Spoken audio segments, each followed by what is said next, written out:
மச்சான் ஒரு வழியாக பிளான் பண்ண மாதிரி ட்ரிப்பு கொண்டேன்டா. பல நாள் கனவு. சரி, எங்கே போகிறோன்னு பார்க்க சொன்னேன், பாத்தியா? போகிறோமா? டேய் அதான் வந்துட்டுமே. டேய் கேரளா வந்துட்டோம். கேரளாவில் எங்கே போகிறோன்னு பாத்தியா? அது நீங்கள் சொல்லவே இல்லையா? என்னடா? சரி வா, லோக்கல் யாருக்கு என்ன கேட்டாங்கன்னா சுற்றி பார்க்கலாம். டேய் 10,000 ரூபாய்க்கு ரூம் புக் பண்ணிட்டு வெளியே போய் சுற்றி பார்க்கலான்றான்டா. பைத்தியக்காரன்.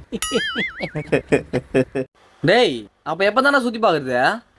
மச்சான் நைட் ட்ராவல் பண்ணிக்கிறோம். உடம்புலாம் ஒரே டயர்டாக இருக்குது. இனி ஒரு நாள் இங்கே ரெஸ்ட் எடுத்துருவோம்டா. டேய் நாளைக்கு சென்னைக்கு ரிட்டர்ன் கிளம்புண்டா. மச்சான் வரும்போது பஸ்ஸில் எப்படி வேடிக்கை பார்த்துனே வந்தான், அது மாதிரி போகும்போது வேடிக்கை பார்த்துனே போயிடலாம்.